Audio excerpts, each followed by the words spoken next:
is up, everybody? Welcome to the Couple on Fire podcast, season 3, episode 5. Boy, do we have a treat for you today. We like doing the excited things like that. It's so fun. It is. Today's episode, we're actually get to have the honor of interviewing the Grand Puba of Christian Step Family and Blended Family Ministries, and his name is Ron Deal. And that's going to be coming up Right now. right now.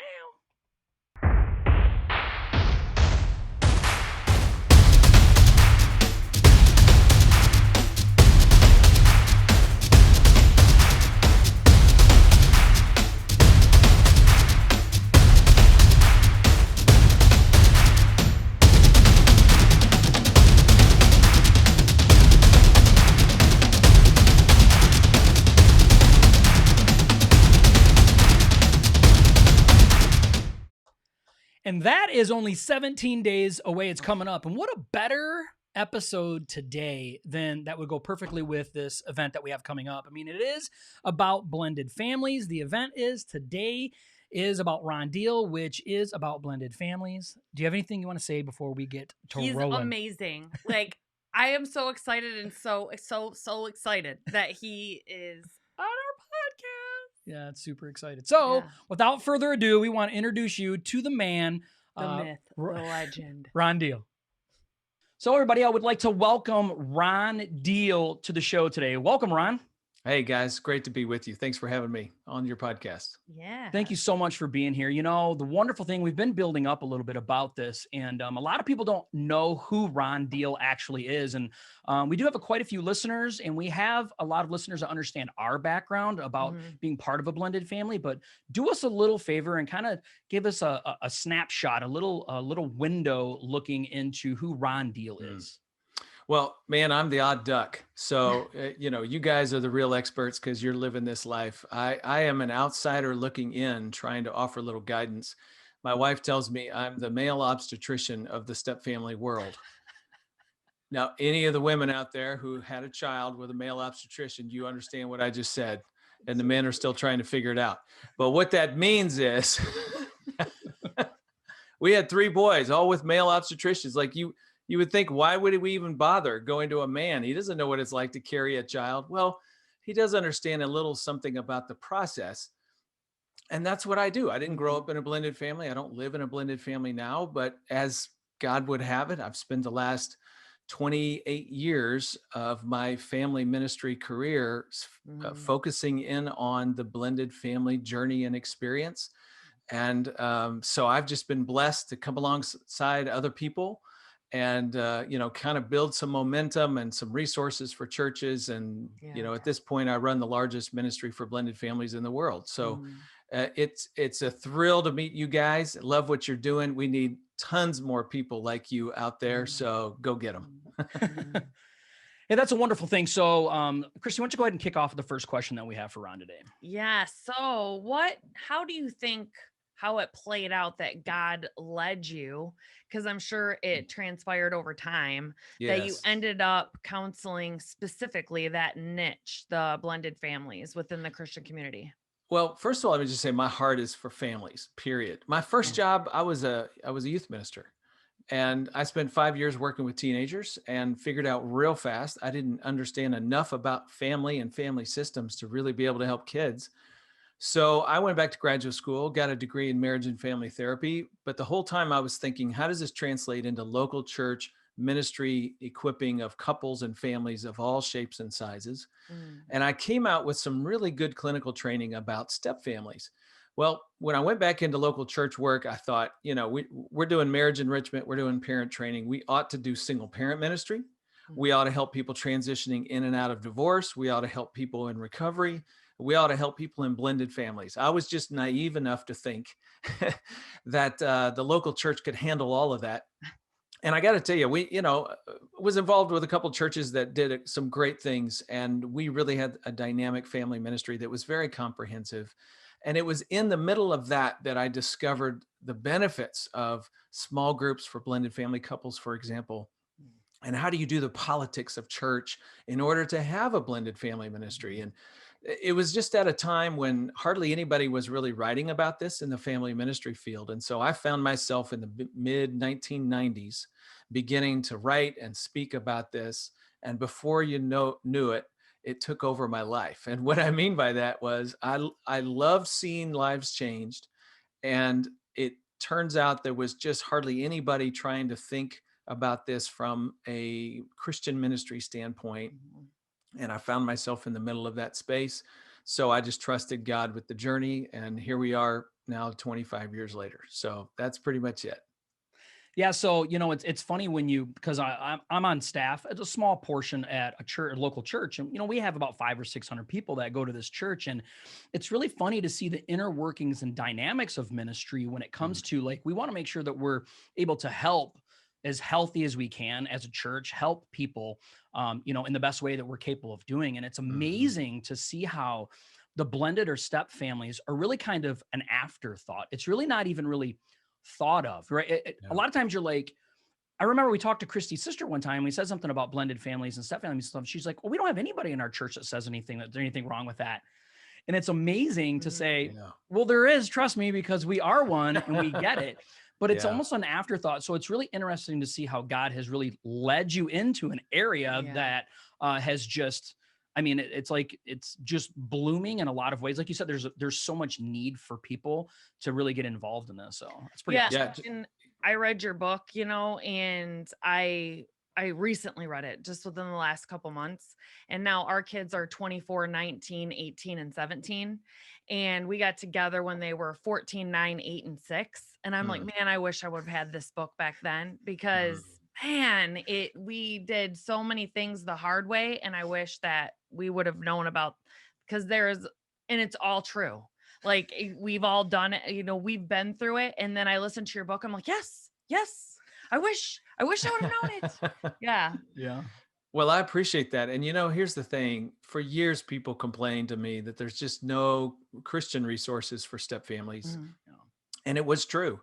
But it's not true anymore. Family Life, we have put out in the last 2 years more resources than the entire Christian community did in the 20 years previous to that. We're rocking and rolling. We got a podcast just like you guys do. We have live stream events.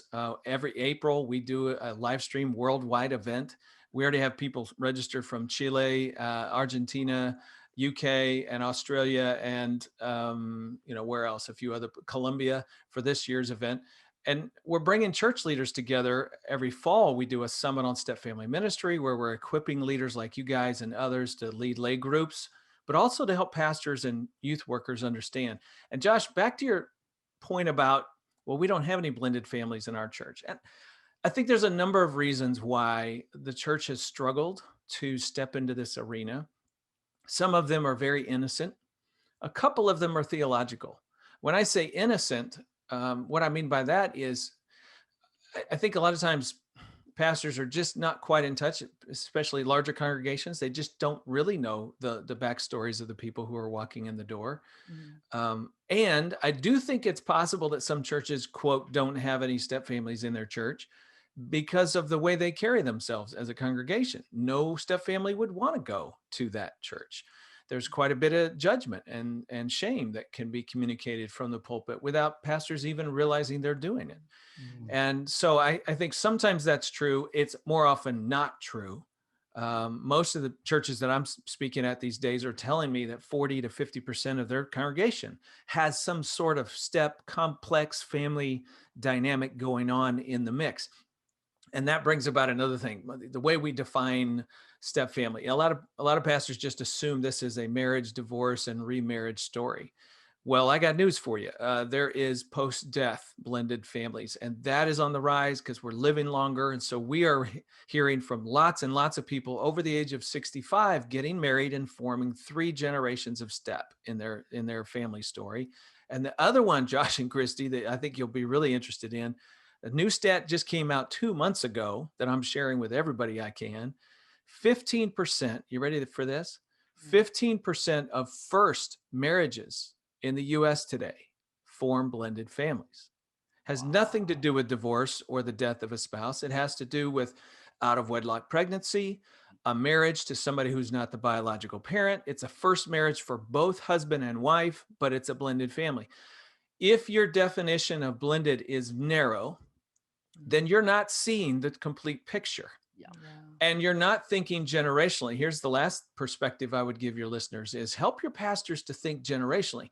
It may be that you're not in a blended family, but you grew up in one. And so you have step parent and biological parent, and your children have step grandparent. So it's not always just the blended family that's or the step parent that's a part of your church. It could be one of the 3 generations that is a part of your congregation. Now, when you start counting those numbers, that's 1/3 of every man, woman, and child in the United States. Let me say that again.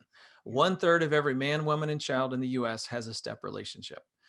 All of a sudden, this is not something that the church doesn't have to deal with because it's not us. Oh, it's us. And it is definitely your community. And if you're going to do outreach or care about the people in your neighborhood, you're going to have to know something about this. Yeah. So let me ask you this, Ron. So over your years, and you do a lot of, you come up with a lot of your own studies and your own statistics. You do a lot of your own stuff, which I so appreciate. I love on your website where it says, this is what they say. Well, this isn't actually, there's nothing to support what they say. So it's something that, so over the years, would you say that we're at a time and period in our life where you feel like maybe this is slowing down, blended families, getting worse, or getting better? Oh, it's speeding up. It's going to be an increasing demographic in our country and around the world. I mean, we're hearing from lots of other countries, their divorce rate's a little bit behind ours, but it's on the way there. Even China is beginning to take notice of this. The government in China is taking note. They want family stability. So they're trying to figure out how to prevent divorce and help families. Isn't that interesting? So it's speeding up. And I don't think it's going away, in part because the larger narrative about marriage, people cohabiting as opposed to just getting married, which produces more out of wedlock children. You can see where that rolls down the hill. So it's something we have to pay attention to, I think. Here's a little perspective. 50 years ago, when the very first church, I believe it was a Presbyterian church in Colorado Springs, held the first organized divorce recovery workshop. Okay. I think my dad is good there. Can you imagine what the other churches in that neck of the woods said about that church? Oh my goodness. Yeah. They're giving approval to divorce, which is not the point at all, right? They're just ministering to people in a time of need, but nobody was doing it. And they were the first. Not much later, somebody did a Celebrate Recovery sort of thing with addicts and people who were struggling with difficulties. And they said, the church is a good place for people who are dealing with hard things in life and they're trying to break free of these strongholds. Well, the first person who did that, it didn't go over well. I can guarantee it, because that almost sounds like, well, we're just letting anybody in the church these days, And I'm like, amen. Let's let anybody in. Let's not judge them. Let's bring them in. The sick need a hospital is what Jesus said. So the first time somebody did step family ministry, it's a little bit off the radar and nobody really understands what it's about and what it means. But I'm here to tell you, in about 40 years, this is going to be a very common ministry in local churches across the United States. And I think for preventative reasons, even when we talk about disease in general, it's the number one way to combat it is education and prevention. And the last thing that Christy and I want is for our children, which are part of a blended family, to then go on and have a blended family of their own, right? We don't want that. It comes with very special struggles, which you've learned over the years. It's not, I don't wish it upon anybody, and I understand, we live with our own sins and we have to deal with the things with our own mistakes. And these are the things we've had to deal with, but prevention and just allowing the world to understand better. And I think the church, as you eloquently said, sometimes has a poor way of allowing the church to tell the people around them that it's okay. Because Christy and I run a Celebrate Recovery at our local church. We understand, we come from that world, right? So we understand it. And even then it's still a little taboo at times. And healing is never taboo. We want to make sure that if we get proper healing within our church, we have healthy people and we can go on, we can go produce healthy little ones as well. Well, if anybody who ever gets confused, Celebrate Recovery does not celebrate addiction, right? Right. Celebrate Recovery celebrates grace, forgiveness, mercy, and recovery. Step family ministry, even for families and couples that divorced and they shouldn't have. It was a sinful choice in a marriage relationship. Guess what? Now they find themselves in a blended family. Ministering to them does not celebrate divorce. It Right. celebrates recovery. It Mhm. celebrates what is, and it's helping them move forward at this season of their life as faithfully as they can. And by the way, Josh, for anybody who wonders generationally, is there any payoff to this? There's actually some research that suggests that children who grow up in stable, healthy step families, as opposed to children who are growing up between two homes, mom and dad divorced, or grow up in an unhealthy blended family situation.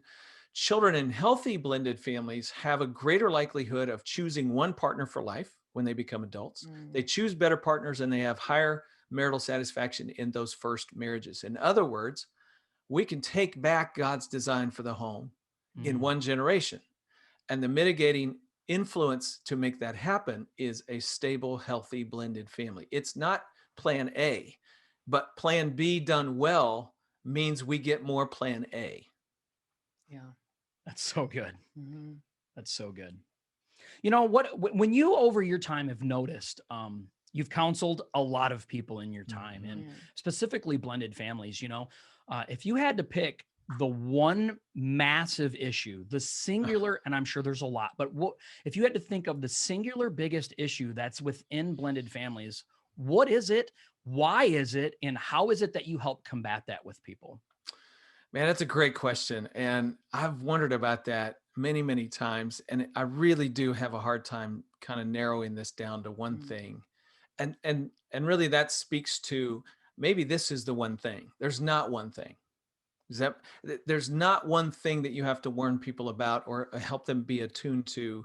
There's multiple things. And depending upon the narrative of that blended family, whether it was post-death, post-divorce, are the adult parents who are divorced getting along well? Are they still at war with one? Like, there's so many different layers to what can cause stress in a blended family. Mm-hmm. So really the one thing is understanding what causes stress in your home and the expectations you have or that you came into the marriage with, like you were hoping everybody would love each other, but it's not happening. And now I feel like we've made a mistake.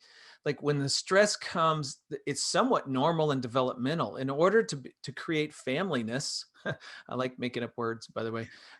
If in order to create familyness, you have to have some struggle and strife and time together to figure out how we're going to fit and be a family. Yeah. But if you give up on that because you think stress is wrong or abnormal or this is a mistake, then you never get to the good stuff.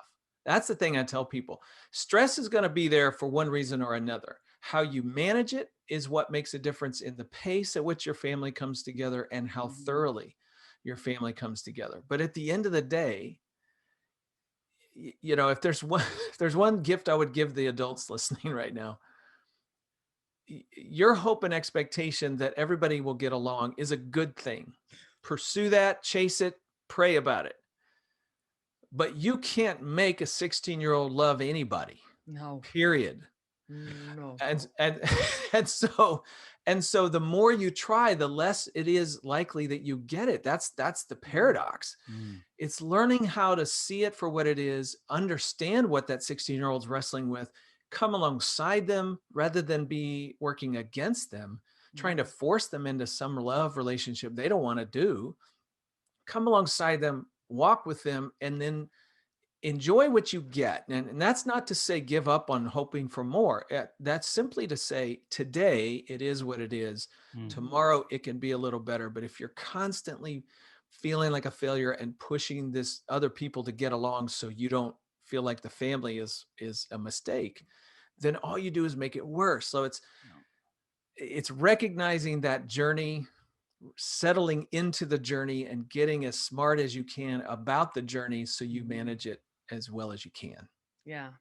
I like that. I like the analogy that you used in your book about the crock pot. I really Yeah. liked that because that spoke to us. Like when we first got together, I think we tried to really focus on we're all going to get along, and then over time we realized that didn't work and we embraced the conflict, and it really, allowed things to just progress as they needed to progress, which but it took us a long time to do it. But Josh and I both weren't Christ followers. We both believed in God before we got together, but we didn't live our lives for Christ like we do now.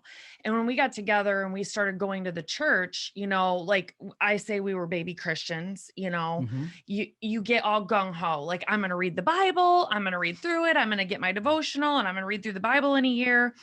And one of the first things that I started questioning when you were reading through the Bible is, okay, I'm going to be an adulterer for the rest of my life. When you get to that passage in the Bible.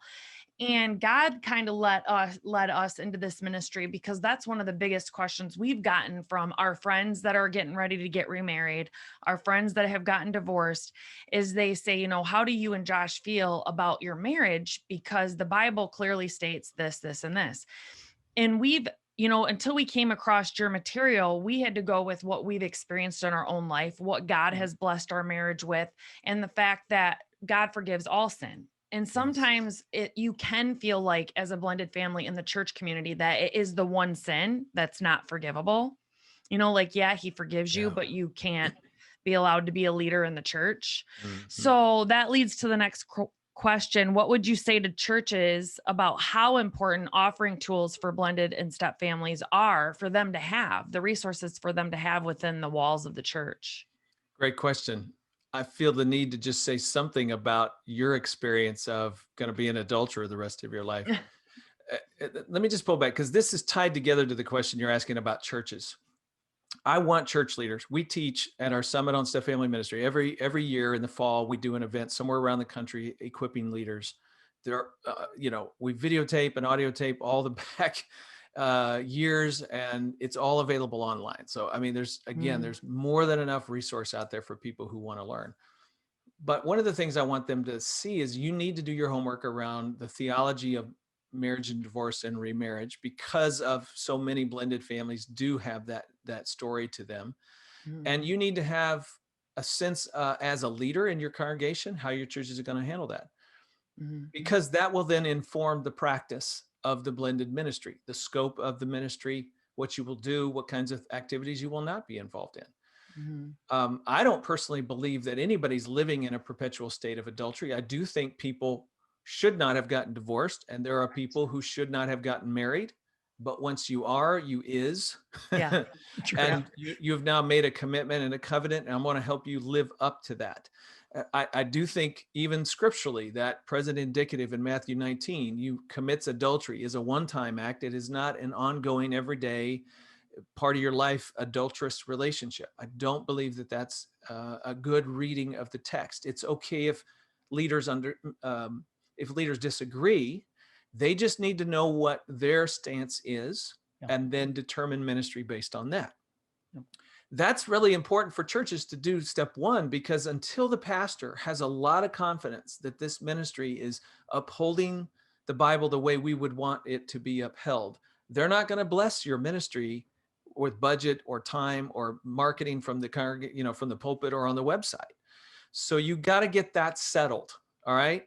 The next thing is for church leaders to say, let's recognize this is a big part of our community. It is a portion of our congregation. And let's just begin to figure out simple ways that we can begin to minister and acknowledge blended families. When I say acknowledge, it can be as simple as the pastor in his marriage sermon noting that some people are in a blended family marriage and that there's some differences there. That could be a 10-second little acknowledgement, and he moves on. He may not even have anything of substance to say at that point. Or it could be on Mother's Day and Father's Day. Starting off Mother's Day by saying, hey, if you're a mom, we're so glad you're here. If you're a stepmom, if you're an uncle, if you're an aunt, if you're a grandmother, if you're a foster mother, if you're an adoptive mother, if you're just a volunteer in our children's ministry and you're living on kids that are not even yours, we want to thank you for who God made you to be. That simple acknowledgement that stepmothers exist. I have seen stepmoms come to tears in a worship service because they just heard the word from the pastor. It goes a long way. It's simple things like that that begin to say, you're welcome here. You belong here. We want you here.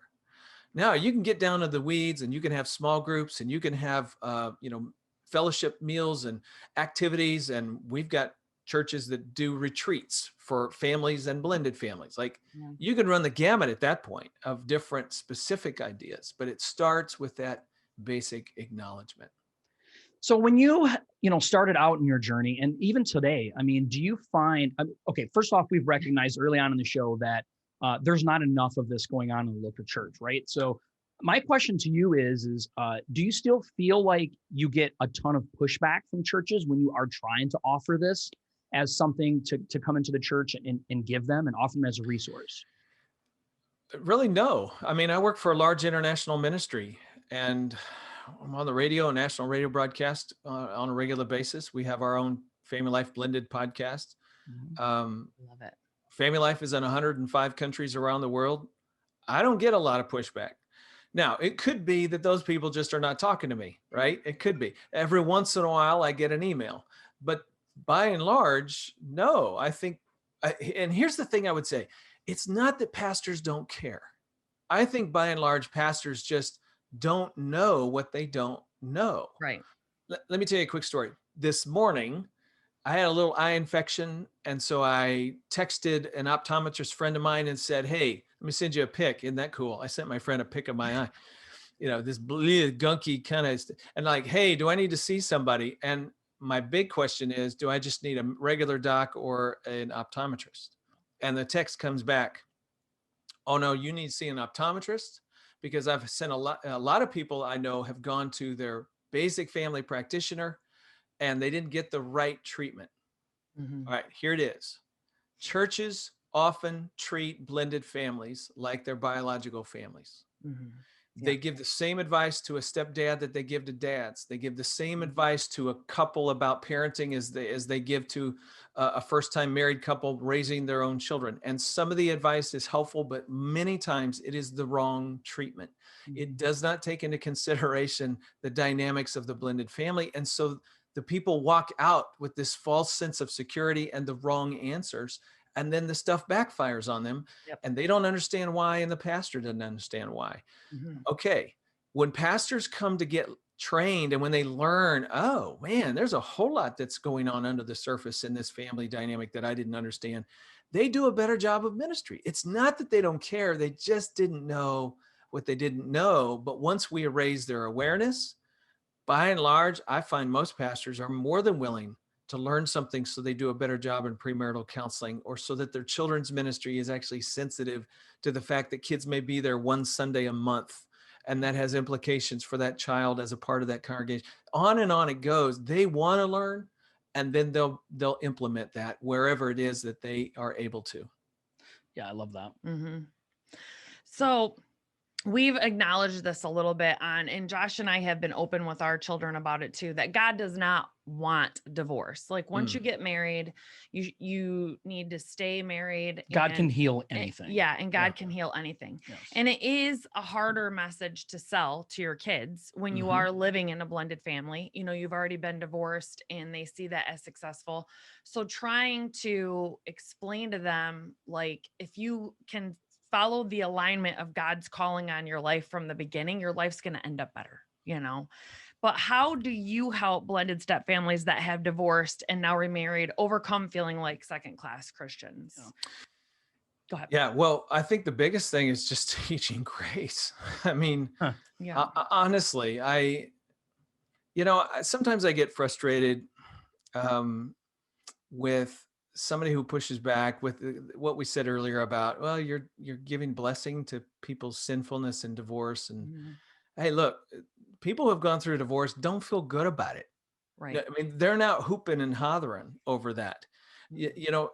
I think you have the wrong impression about what people want. They want their relationships to work. End of story. I've kind of suggested 99.9% of people who get divorced never wanted the divorce, even if they initiated it and walked out. They did that because they didn't know what else to do. This is not the plan. And by the way, for kids who grow up and seen mom and dad divorce and have now lived in a blended family, even if it is successful, if we could use that word, kids don't make that their script for their life. What they want is one marriage that lasts a lifetime. They more than anybody knows how complicated it is on somebody's life. So it's not like this is contagious. We're passing it generation to generation. No. I think what we just need to understand is God is a God of second chances. Mhm. He gives us grace for the day. And he's always about helping us be more than we were on our own. I mean, that is the story of what do the Pharisees complain about Jesus all the time? He's eating with tax collectors and sinners. Right. Mhm. Right. These are the people for whom I have come. Mm. And I've often said to pastors, if you're going to shut the door on somebody just because of a particular sin in their background, then you might just stop worshiping God on Sunday morning, because you never know. Somebody might actually think they can be forgiven for what, they're doing in life. And the next thing you know, people are going to be coming in actually assuming that, there's grace for them. And then you're going to have a whole bunch of sinners in your church. And I know you don't want that. Yeah. By the way, a whole lot of sarcasm wrapped up. Yeah. I think churches are afraid it's catchy, and I'm using that in a half-hearted sense, but I think it's true, right? So we think, well, if the divorced couple looks like their marriage is stronger than the people that's been married for 30 years, people are going to think, well, maybe I need to get divorced and find my right person, and I think that's a fear. Would you agree? I would agree. I do. I kind of think there's this, well, if we let you teach fourth grade Bible class, even though you've been divorced and are married again, that somehow all the fourth graders are going to run out and want to get divorced when they get, it doesn't compute. Now, I want to be careful, because I do think the church should send strong messages about be like God, keep your covenant. That's the point of marriage. It tells the truth about God, and divorce does not tell the truth about God. So that's at the heart of that. God wants you to stay married thing, is to just be holy like he is holy. And so we ought to teach that. We ought to uphold that. We ought to encourage people toward that. But like Christ, receive them in mercy when they haven't been. Call them back. Call them to repentance. Oh my goodness, there's some people that should not teach fourth grade Bible class because they still haven't repented for what they did 2 marriages ago. Yeah, we need to help people grow up in the Lord. But when somebody has done that, when their life is now an example of a repentant heart, then by all means, put them in front of the church and say, let me tell you about these people and where they have been and where they have come and what the Lord has done in their life. And now this is why we're going to let them teach the fourth graders in our children's ministry, because they're going to be an example of God's grace. That's Ephesians 2, by the way. That is a different message. And the church, I think, can receive that and teach that one. Yeah. So I saw on an interview you did a while ago, it may have been 5 to 8 years ago, but I saw that it was on a podcast, and you were telling the person that was hosting, you were let them know, you're like, there's a church that I know that the pastor was talking about. It may have been Mother's Day, but they invited 2 couples up on stage. Yes. And, they offered a different perspective from each, which I think is absolutely powerful. Even if they say the same thing, even if they say something different, but that opportunity of grace, like you're saying, right? So it's a fear, I believe, of most churches to put people up on stage, number one. But number 2 is to really show the congregation that, we're all aiming for the same source, right? We're all aiming towards a closer relationship with Christ, but we all have different journeys in doing that. And grace is what covers it. And I just love that. And we would never, everybody that we talk about, I'm like, we've lived through it. We've had to share the holidays. We have to share birthdays.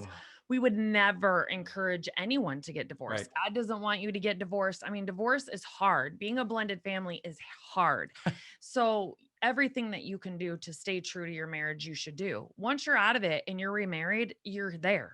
And God can forgive it. And we need to work at it now with what we're doing. I can now add you guys to my list of mature Christian couples that I've talked to who have been divorced in a blended family.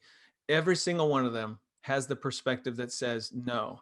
I tell people, don't ever do this. Yeah. Stay in that first marriage. Nobody's encouraging you to just run when you have that perspective of maturity, you see the challenges that come with it, and you want something different for other people. Nobody's giving up on God's plan. In fact, we're promoting it bigger and stronger, I think, than others. And we believe in mercy.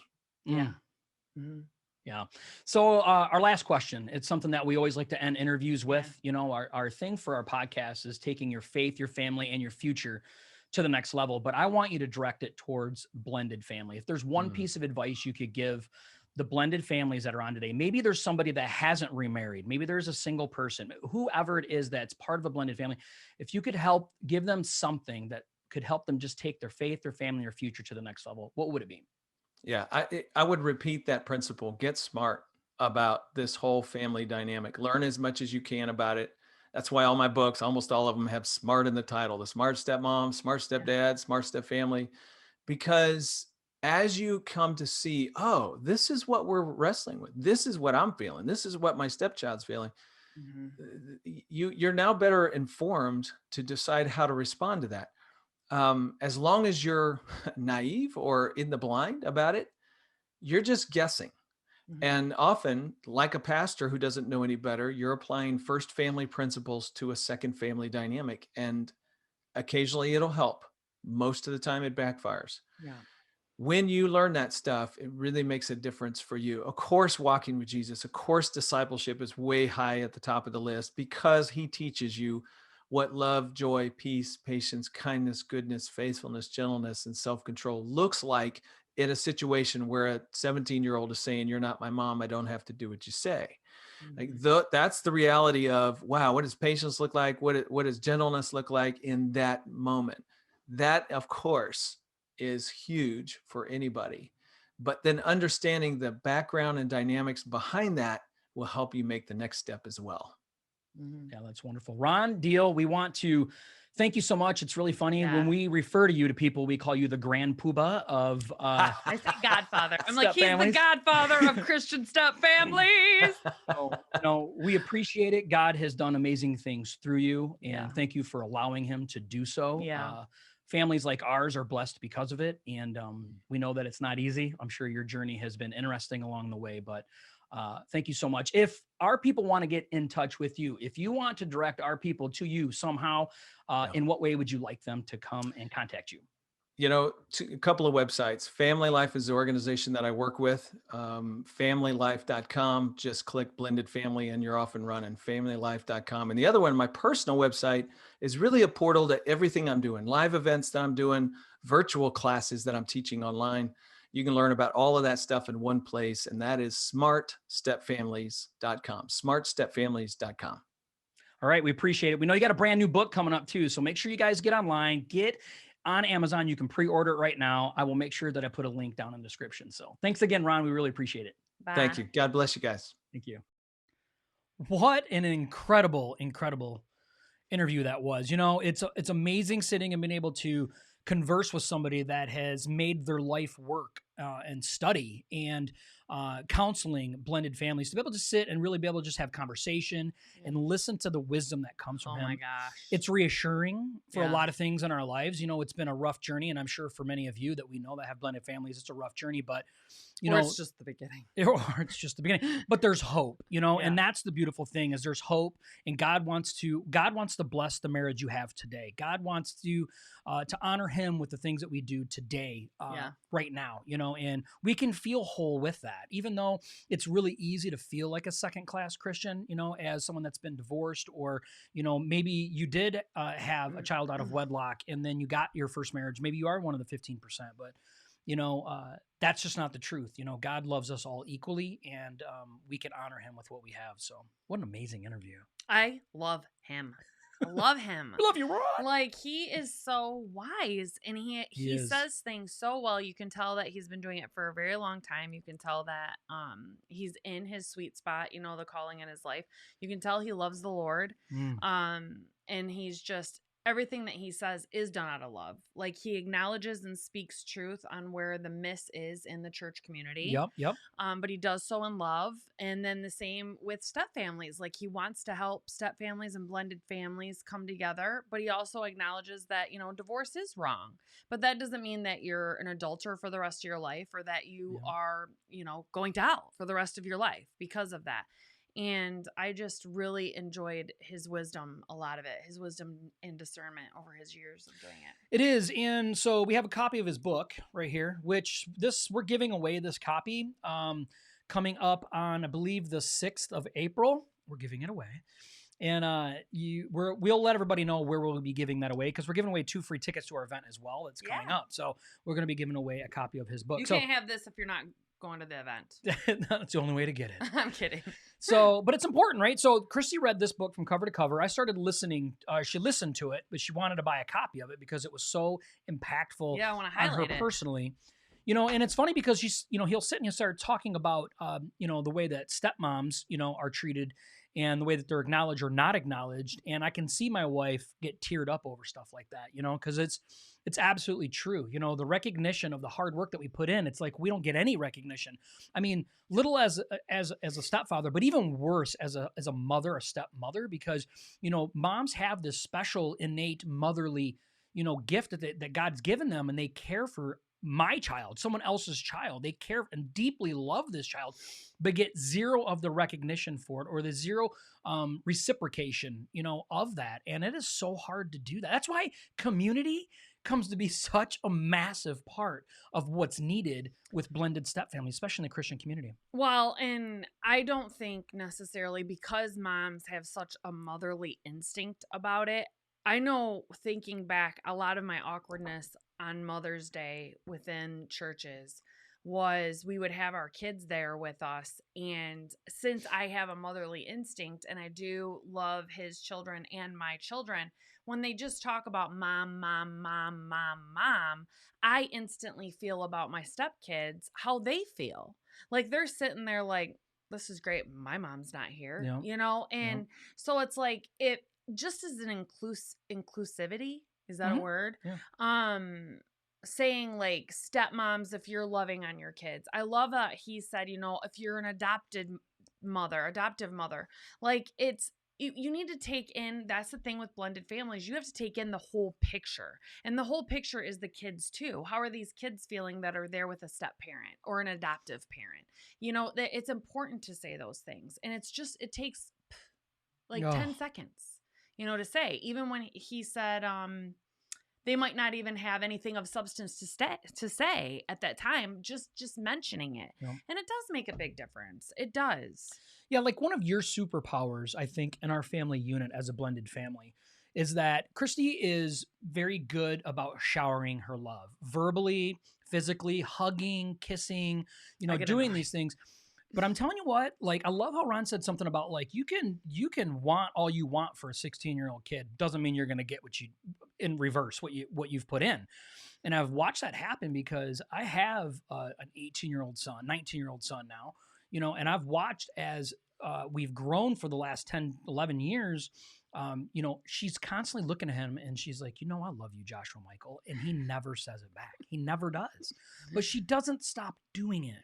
But it impacts him and it lets him know, like, sometimes it becomes a thankless job. And to be completely honest with you, a lot of part of it is, but it's important as parents that we bond together as a couple, number one, right? Mm-hmm. Under the covenant of God, right? We put God first, then our spouse, then our child. Mm-hmm. But next to that, it's like, we got to make sure that we're still pouring into the kids, even our stepkids, like, I love you, I care about you. And we don't turn it around and look at ourselves like, what am I getting out of this?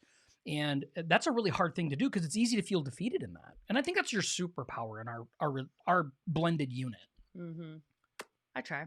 I grew up in a family where I wasn't told that I was loved. I love you wasn't something that was thrown around. Hugs weren't something that were given out. And you don't really realize it until you become older. And you really don't realize that if you're a broken adult and you're just not trying to do self-improvement, you're just wallowing around being a negative Nancy every day. But when you really start getting into self-improvement, you want to become better as a person, you really have to embrace healing. And you really have to embrace the things that you went through as a child and have a good heart about it. And be open to forgiveness, from people that maybe have never told you you're sorry. And when you start realizing, like, I really wasn't loved enough as a child. I wasn't wanted as a child. And I don't have hate in my heart now because of that. But I want to ensure that my kids never feel that way. Now, sometimes I go to the too extreme of it. Like, I don't punish my kids like I should or follow through on discipline like I should, because I worry that my kids are never going to feel loved. And it's even magnified in a blended family because you don't want your kids to feel like, I don't want my kids to feel like I love him more than I love them, because this isn't their dad, you know, and we're blood. And so it comes with a little bit more higher level of guilt. So, but yeah, I want everyone to know that they're loved. Everyone. And I don't care if they think that I love them, like other strangers. I want them to know that God loves them. But our kids, definitely, they need to know they're loved. They need to know that whatever happens in their life, they have somewhere that they can come that's safe. That's why I think it's so important, though, that when we talk about blended families, right? And we're going to talk about this in depth at the conference. So I'll really encourage you, if you haven't had an opportunity yet to sign up, make sure you sign up for that. But I think it's really important that as a couple, that we make sure that we're supporting our spouse in the highest level possible, right? So I need my wife to know that she's completely supported and loved and cared for in all ways possible. Now, that doesn't mean that I need to make her think that she's right all of the time. Or codependent. Right, in a codependent sense, right? But it means that I support her, right? I love her openly, right? And we discuss things privately, right? I don't do it in front of my children. I make sure that my son and my daughter know that, and her two sons know how much I love her and how important she is to me. And I support her in that way. And that makes it easier for her as a woman to pour into my kids and her kids, even though she's not getting something back. And I know that's hard for moms. I know that it's hard. I mean, there isn't enough books written in reference to stepmothers. There's just not. There is a lot more information, though. I did a paper recently for school on step families, and what I found, there isn't enough. There isn't, but there's hardly any for stepdads. No, there's not. There's not much. But the reason why is you go wherever has the biggest scratch, right? Whatever it's the biggest itch, right? And let's just be honest, when it comes down to it, dads do struggle, right? We have our own things that we struggle with, but the moms, it's harder. It is brutal. And that's why it's so much more important that we focus on supporting her through that journey. You know, we're in it together. So, and there is data to show that moms, it's harder. It is harder, especially if there's a girl, a daughter of the man that comes into the show. And that's a book all on its own. That's a book all on its own. And that's a scary thing. But we want to thank everybody for being here. We want to thank Ron Deal for being part of this. He's a busy man. You know, we joke and we say he's the grandfather, the Grand Puba. Godfather. But to be completely honest with you, he is the number one person in this space. He is the number one. He is the go-to person. He has put in the time and the energy, and he has laid his obedience down 1,000% in this direction. So it is an absolute honor to have him on, and we want to just openly thank him again for doing this with us today. So if you've had anything today that was good, you know, that you enjoyed, that was something that was helpful, do us a favor, share it out. Tag somebody. Maybe there's somebody out there that you think, you know what, could find something in this episode today as a nugget of wisdom and a nugget. And go back and listen to it. So we want to thank you guys for being here, and we'll see you guys next week. Bye.